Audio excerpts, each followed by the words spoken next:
Ok, bien bonjour à toutes et tous. Merci aux organisateurs et organisatrices de me permettre de partager ce travail que j'ai réalisé avec un ami doctorant en droit de l'environnement qui n'est pas là, il s'excuse, sur le marché carbone européen.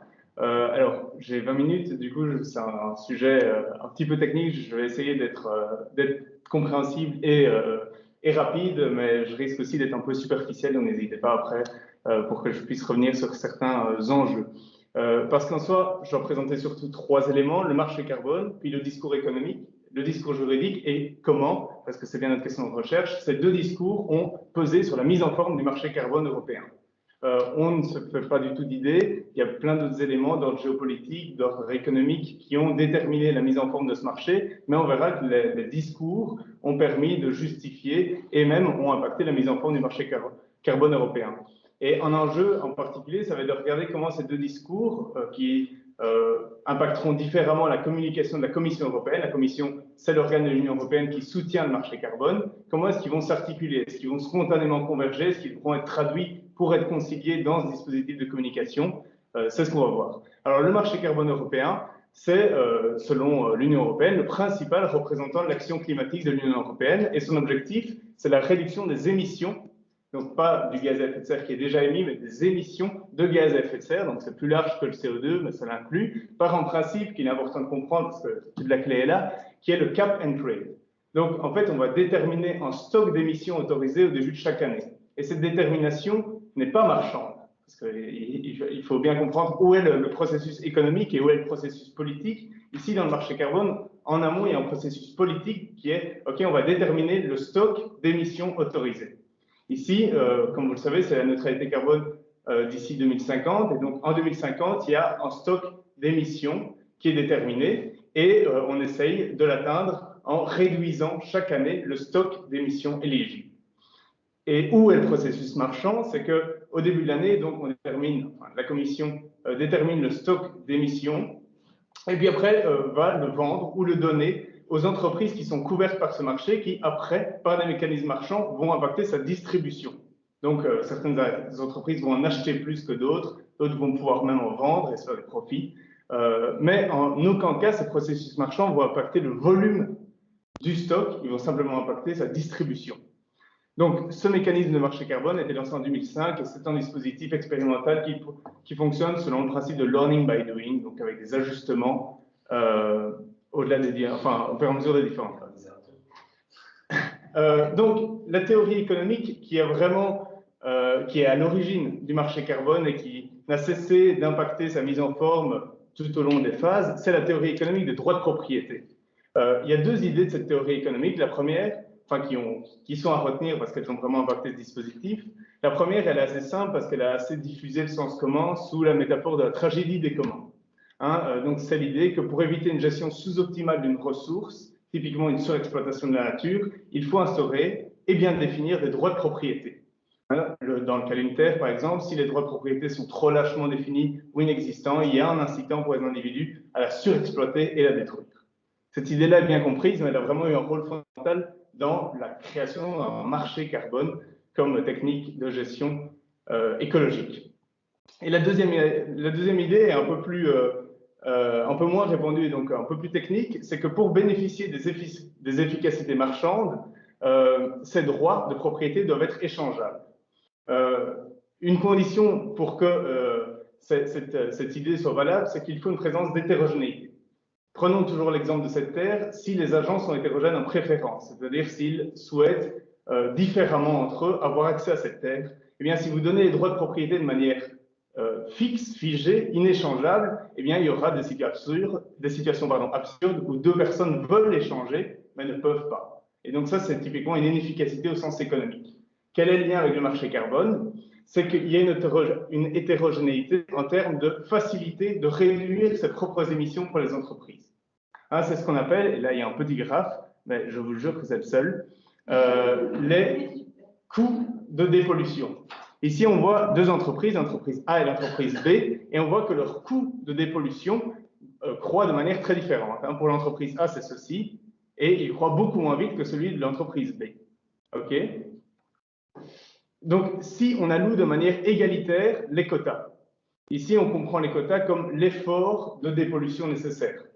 Et l'effort de dépollution total, il est entre 0A et 0B. Si on l'alloue de manière égalitaire, on est au point A, ok, et on voit que l'entreprise A, elle va dépolluer exactement le même montant que l'entreprise B, mais ça va lui coûter beaucoup moins. Hein. Et donc l'entreprise B, elle va dépenser toute cette zone-ci. Ok. On voit pas le. Ah, c'est dramatique ça.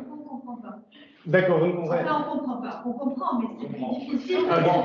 Ok, en fait, c'est simple. La zone rouge, c'est ce que l'entreprise A va devoir dépenser, et la zone mauve, c'est ce que l'entreprise B va devoir dépenser. Mais si on autorise les entreprises à échanger leurs quotas entre elles, eh bien l'entreprise B sera prête à donner un montant à l'entreprise A pour qu'elle dépollue à sa place. Quel montant? Tout montant inférieur à son coût. Ok? Tout montant qui est en dessous de sa courbe, donc toute la zone assurée. Similairement, l'entreprise A sera prête à accepter pour dépolluer une unité de plus tout montant supérieur à sa courbe, c'est-à-dire la zone grisée. Et donc en fait, il y aura un accord entre ces deux entreprises pour s'échanger des dépollutions jusqu'au point d'équilibre A', A étoile. Et on se rend compte que pour la collectivité, eh bien, le coût de dépollution pour avoir ce même stock de dépollution, eh bien, il est moindre, c'est la zone en vert. Ok. Alors, ça peut paraître une théorie qui a peu de lien a priori avec la réalité, mais elle a été vraiment puissante en sociologie économique et puis en théorie de la communication, en sciences de la communication, il y a aussi ce concept-là. Lorsqu'une théorie fait plus que représenter son objet, mais l'impact, on dit qu'elle est performative. Il y a différents types de performativité, mais pour ne pas vous saouler, pour garder les 20 minutes, je ne vais pas rentrer dedans. Alors, mais donc, je dis qu'elle est abstraite parce qu'il y a des schémas, parce qu'on parle de deux entreprises fictives, mais cette théorie, et en particulier ces deux idées, ont été abondamment utilisées pour justifier l'idée d'un marché carbone. Et c'est là l'aspect communicationnel clé, c'est que d'abord en interne, vous savez que l'Union européenne et puis même la Commission est hétérogène en intérêt, en personnel, en secteur représenté, en idées, etc. En particulier, la Commission elle est représentée par différents services qui sont de direction générale. Et ici, on a un témoignage qui est relayé par des enquêtes socio-anthropologiques qui ont étudié la genèse du marché carbone, qui dit que vraiment c'est l'argument de l'efficience économique qui a permis de fédérer ces différentes directions générales. Et puis après, une fois que la Commission a été d'accord de soutenir ce projet, en externe, elle n'a eu cesse de mobiliser ces deux idées directement issues de la théorie économique du droit de propriété pour justifier l'implantation de ce dispositif à grande échelle. Ici, on voit the key economic rationale behind emission trading is to use market mechanisms to ensure that emission reductions take place where the cost of reduction is the lowest. C'était pile l'argument schématique que je vous ai montré et qui est qui est vraiment dans la communication officielle de la Commission. Donc, ces deux idées de cette théorie sont vraiment puissantes, mais par contre, elles ont une faiblesse, c'est qu'elles pensent peu leurs conditions d'opérationnalisation. Donc, elles ont un impact immense sur le monde, mais elles pensent peu leur impact sur le monde. En particulier, ici, on voit qu'elles prescrivent de définir un droit de propriété sur la ressource à protéger. Okay, avec le tragédie des communs, on voit très bien. Définir un droit de propriété sur une terre qui avant était une chose commune. Mais avec l'air, comment est-ce qu'on fait? Comment est-ce qu'on définit un droit de propriété sur l'air? Plus, s'il faut créer un marché de droit de propriété, comment est-ce qu'on garantit la transférabilité d'un droit de propriété sur l'air? Et ça, ils ont peu de réponses. Il y a quand même un économiste qui est le principal théoricien des marchés carbone qui a fait l'effort d'opérationnalisation, mais de manière assez limitée. Lui, il parle de pollution rights. Et un bon économiste, il pense que tout comme les biens sont en panier de services, donc ce BIC, je lui juge une utilité que parce que je peux écrire, et à peu près tout en fait, mais je peux aussi le vendre. Enfin, et l'objet n'est utile que parce qu'il renferme un panier de services. Et bien, pareillement, le droit de propriété est un droit qui va renfermer un panier d'usage. Donc, typiquement, le vendre, le jeter, le détruire ou l'utiliser. Et donc, la solution de Dale, c'est de dire on ne va pas garantir toute la palette des droits de propriété sur l'air, mais simplement le droit d'usage, qui est le droit de polluer. Une personne va gagner le droit de polluer. Il parle explicitement de pollution rights. Cela dit, c'est une solution à nouveau qui pense peu ces conditions d'opérationnalisation, parce que comment est-ce qu'on garantit la transférabilité de ce pollution rights? Est-ce que l'air sur lequel il porte doit bouger avec lui? Et donc, c'est là que le discours juridique va être particulièrement indispensable.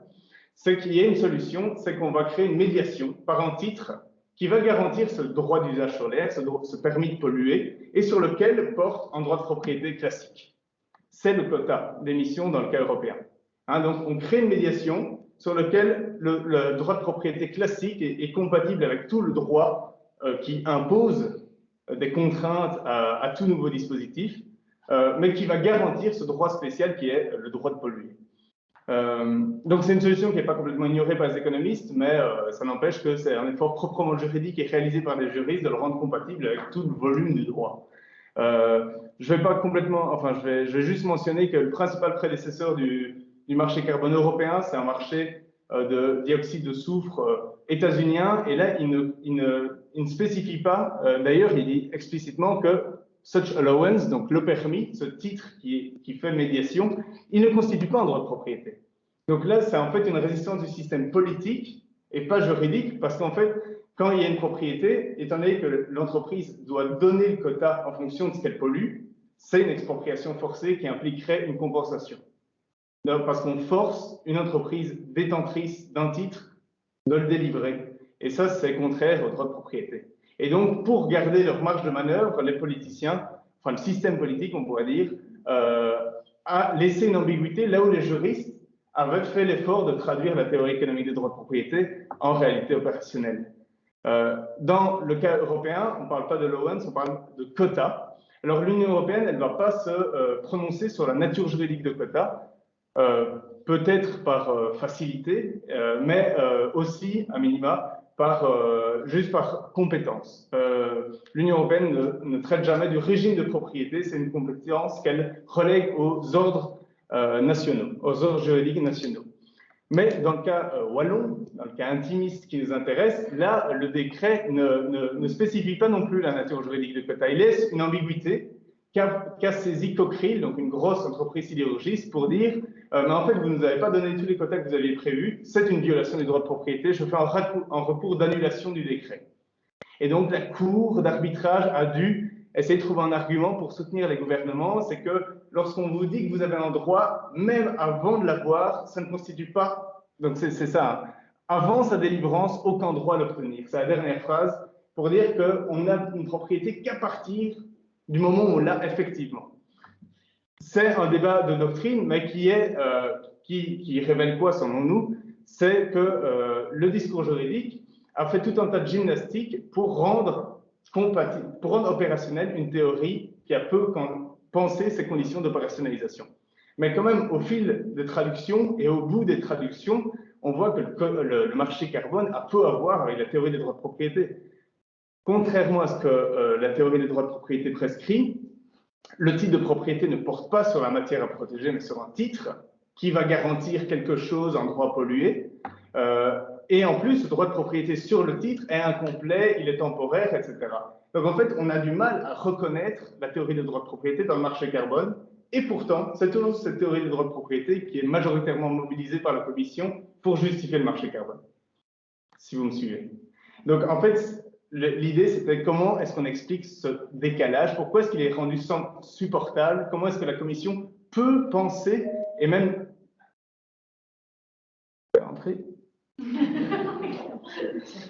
Et même comment est-ce qu'elle parvient à utiliser ce discours-là alors qu'il n'a plus beaucoup de lien avec la réalité qu'il a pourtant permise.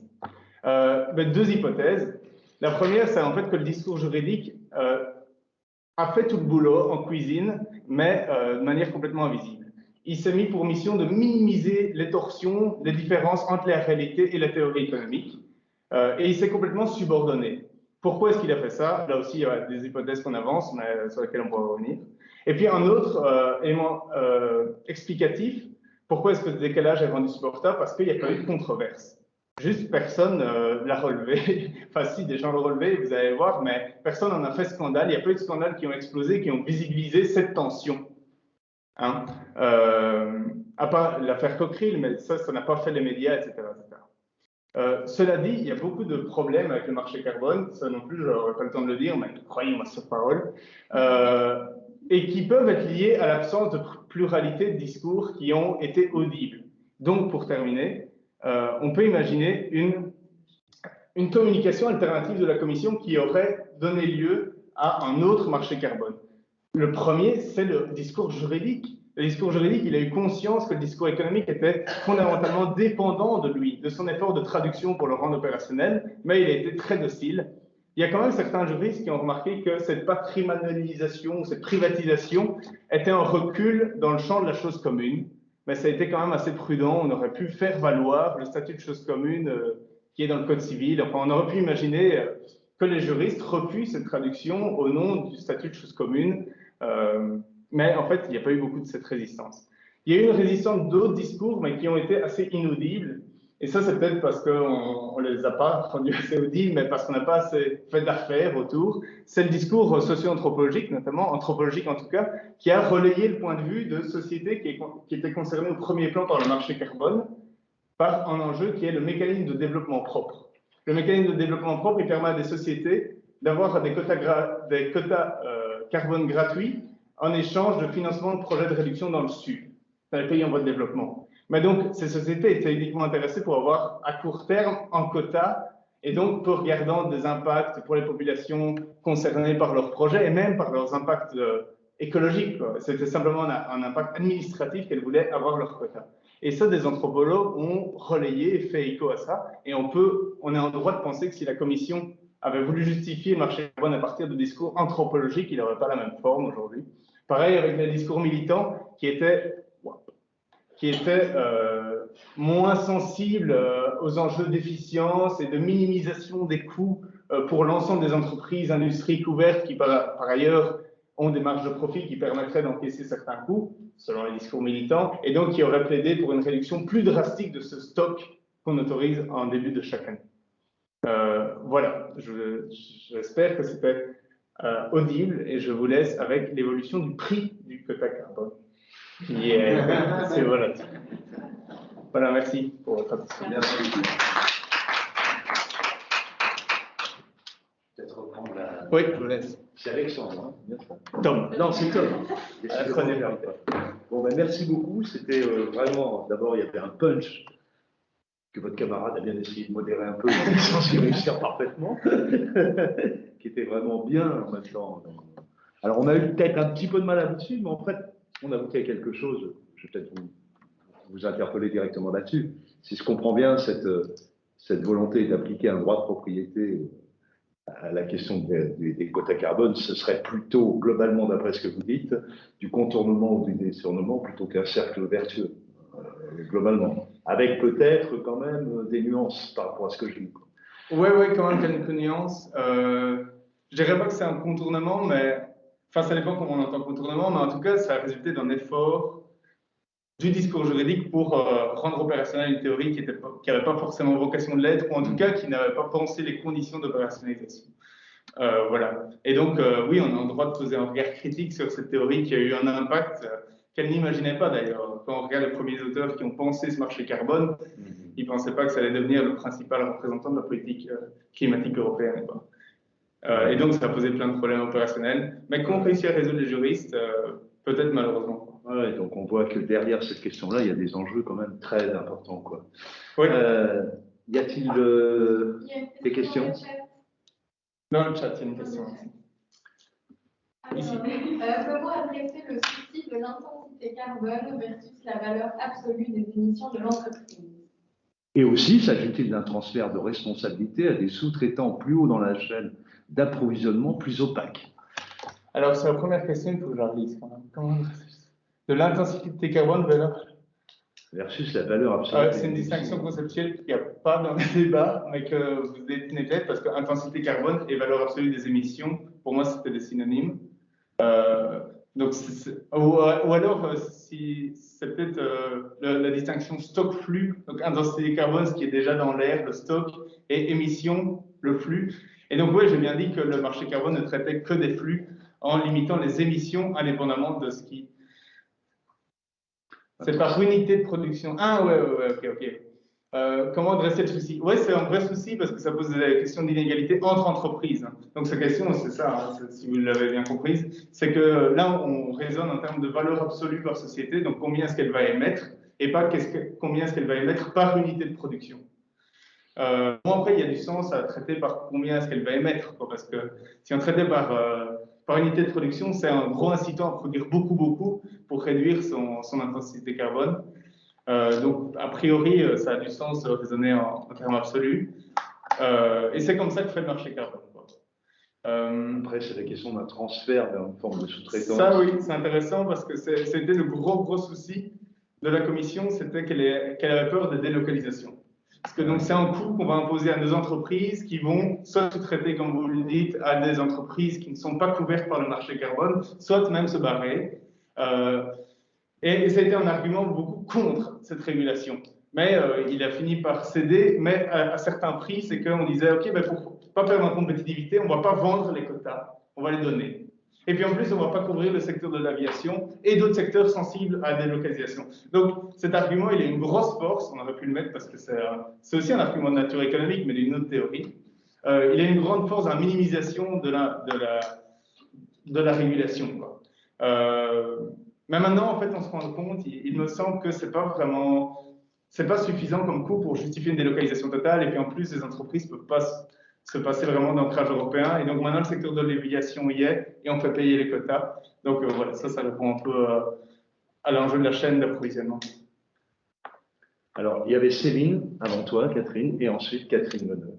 Oui, juste, à vous écouter, moi j'ai l'impression de retrouver la même dynamique que ce que j'avais pu analyser sur le marché, enfin sur la publicité en fait, et l'autorégulation. C'est-à-dire, finalement, tout est permis à partir du moment où il n'y a pas des ONG qui sont vigilantes, des lanceurs d'alerte, enfin un rôle de veille qui contrôle en fait et qui pose question. Et du coup, ça fait écho à ce qu'on a entendu ce matin de la part de Nakai, c'est-à-dire qu'on laisse trop on laisse trop de responsabilités sur les épaules en fait des ONG. Et je voulais savoir ce que vous en pensiez. Oui. Juste en amont, je dirais quand même qu'on peut voir le marché carbone soit comme une trop grosse confiance aux entreprises, mais aussi comme une première régulation. Parce que, genre, avant le marché carbone, elle polluait, point. Maintenant, on leur dit, pour polluer, vous devez acheter un quota.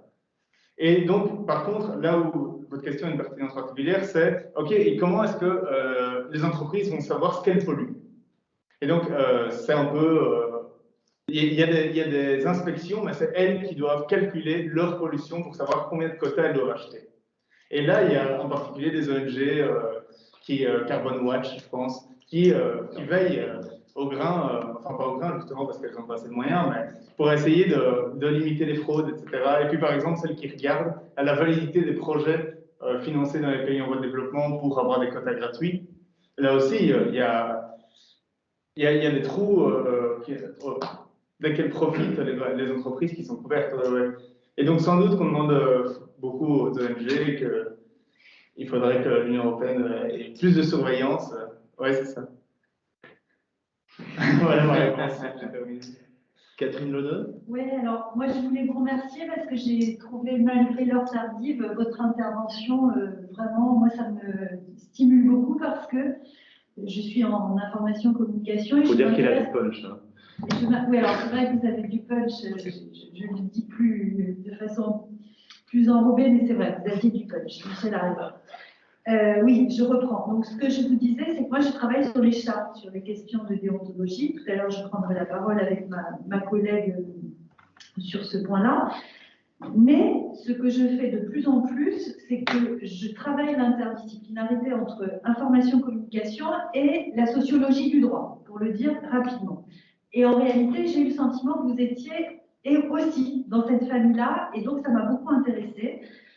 Et je trouve que vous avez évoqué des points très intéressants sur 4 entrées, et je voulais vraiment vous remercier. Donc, c'est la notion de contrainte des entreprises qui sont toujours estompées. On a l'impression qu'on balaie un peu certaines contraintes, qu'on cache des choses. Donc, finalement, le manque de transparence.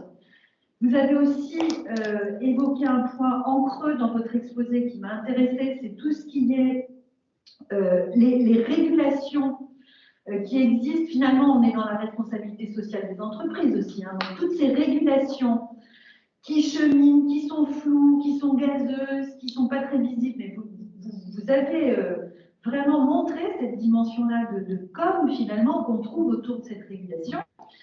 Le quatrième thème que j'ai trouvé intéressant, c'est que vous nous montrez que le droit, en fait, il est toujours en évolution, il y a des effets de balancier. Et Céline disait très justement, il y a des phénomènes d'autorégulation qui arrivent, qui avancent, puis paf, il y a une loi qui tombe, et puis la loi, elle recule, et on repart vers l'autorégulation. Donc, il y a toujours cette évolution qui revient en arrière, qui repart en avant. Donc, ce mouvement, finalement, qui est aussi, finalement, un processus, donc qui nous intéresse en com. Et enfin, mais c'est un petit peu la même chose, c'est les étapes de l'évolution pour construire du droit nouveau. Et ces étapes-là, eh ben, c'est aussi, selon moi, un phénomène communicationnel. Et j'ai trouvé que votre exposé, était, alors, vous étiez autocritiqué en disant que c'était très localisé, puisque c'était dans une région située, bien localisée. Mais je trouve qu'en termes de problématisation, au contraire, ça peut être tout à fait transféré à toutes les questions à l'Union européenne notamment. Donc voilà, ça m'a vraiment intéressé. C'est plus un commentaire. Merci beaucoup, oui, parce que j'ai bien pris note des 4 points, mais je ne vais pas rebondir sur tous parce qu'il faut laisser la place, mais merci. Oui. Moi, j'ai juste une toute petite question. Je peux? C'est le maître de cérémonie. Oui, allez-y, ma chère. Je suis juste préoccupé parce que Grégoire me dit qu'on ne vous entend plus. Alors, attendez, j'ai peut-être fait une bêtise. Regardez si le micro est Ouais. Un petit peu en plus, j'ai pas existé. Le micro est encore allumé. Par contre, Grégoire dit justement, il est. Oui, j'ai vu qu'il était en attente, mais je vois pas très bien quoi faire. On vous entend bien, hein? Ouais, Ok, bon, ça ok. va. Ok. J'arrive pas à ajouter. Oui, il est en attente, effectivement. Je ne sais pas ce qui se passe. Ok, pardon. Oui, Ok. en fait, sur la question justement de la régulation enfin, ce qui est problématique, taxe carbone, etc., j'entendais une intervention de Fodor Ferenc à ce niveau-là, en disant que justement, c'est parce que les consommateurs vont être amenés peut-être à pouvoir imposer des comportements vertueux à des entreprises, que cette régulation, parce que bon, depuis les COP, là, certes, des choses ont été votées, des choses, ça doit faire qu'empirer encore pendant quelques années, le temps que ça se fasse. Comment vous voyez justement cette communication qui fait pression de la part des consommateurs auprès des entreprises? Oui, il y a sans doute de quoi être sceptique vis-à-vis de ce genre d'argument, mais ce qui est bien ici, c'est que le marché carbone ne répond pas à cette logique. Hein. Justement, et c'est il y a eu débat dans la théorie des droits de propriété sur comment déterminer le stock d'émissions qu'on autorise, et il y a toute la théorie qui veut qu'on le détermine à partir des préférences des agents, quoi. En déterminant combien ils seraient prêts à payer pour sauver l'environnement, des choses comme ça, des méthodes d'évaluation d'un prix de l'air sain. Et donc ça peut être assez dangereux parce que ça, pour différents facteurs, ça conduit quand même à minimiser l'importance des écosystèmes, etc., etc. Mais donc le marché carbone a rompu avec cette logique en disant non, en fait, on va faire indépendamment des préférences. Ça va être une décision politique qui est basée sur le rapport du GIEC, l'engagement de la Commission. Donc, indépendamment de tout choix de consommateur, de toute préférence, on dit on veut la neutralité carbone d'ici 2050 et voilà combien de stocks on va émettre, autoriser, indépendamment des préférences des gens. Donc, en effet, il y a de quoi être sceptique vis-à-vis de ce que vous évoquez. Même le marché carbone ne répond pas à cette logique. C'est un autre type de régulation. On va s'arrêter là, hein, si vous voulez bien.